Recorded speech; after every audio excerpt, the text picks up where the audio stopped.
حضور علیہ الصلوۃ والسلام نے فرمایا جو آخری عشرے کا اعتکاف کرے، کیا کرے؟ جو آخری عشرے کا، آخری 10 دن کا اعتکاف کرے۔ اس حدیث کے راوی کون ہیں؟ امام حسین رضی اللہ تعالیٰ عنہ۔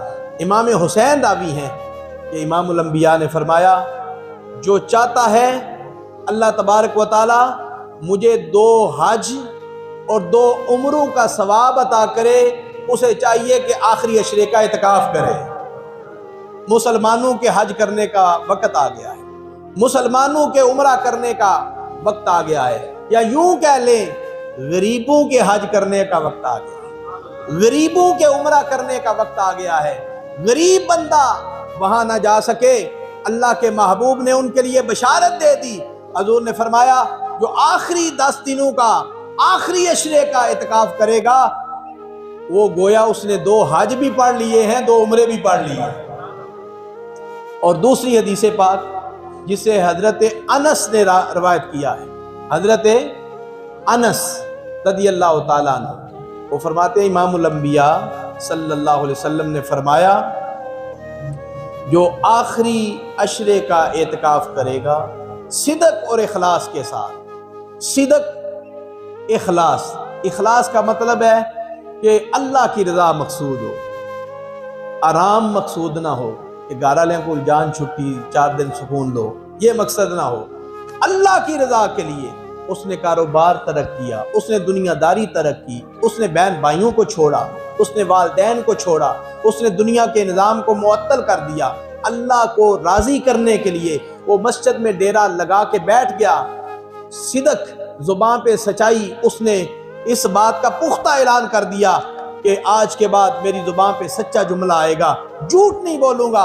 اخلاص کے ساتھ طور پر مسجد نبوی میں حضور اعتکاف کرتے تھے، لیکن حقیقتاً اللہ کی بارگاہ میں کرتے تھے، اللہ کی بارگاہ میں بیٹھا کرتے تھے۔ تو محترم حاضرین، اعتکاف ضرور فرمائیں۔ اور نمبر 3، 17 رمضان المبارک کو ام المومنین حضرت عائشہ صدیقہ رضی اللہ تعالی عنہا، آپ کا وصال مبارک کا دن ہے۔ ام المومنین کی شان کیا بیان کریں، بس اتنا ہی جملہ کہتا ہوں۔ آج جس حجرے کے اندر امام الانبیاء صلی اللہ علیہ وسلم ہمیشہ کے لیے آرام فرما رہے ہیں، وہ حجرہ حضرت عائشہ پاک کا ہے، وہ حجرہ حضرت عائشہ پاک کا ہے، جس حجرے کے اوپر دائیں بائیں 70,000 فرشتے صبح آتے ہیں، 70,000 فرشتے شام کو آتے ہیں، اور جو ایک بار آتا ہے قیامت تک دوبارہ باری نہیں آتی۔ ہر وقت حضرت عائشہ پاک کے حجرے پہ درود و سلام پڑھا جا رہا ہے۔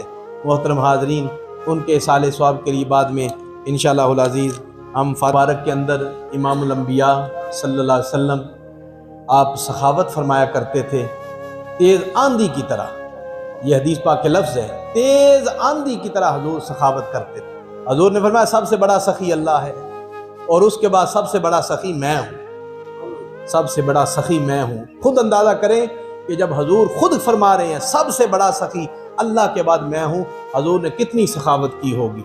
تو رمضان مبارک کے اندر سخاوت بھی عام کریں، مسجد کی خدمت کریں، وہ لوگوں کی خدمت کریں، زکوٰۃ کا پیسہ نکالیں، زکوٰۃ نہیں دے اگر فرض تو ویسے بھی پیسہ نکالنا چاہیے۔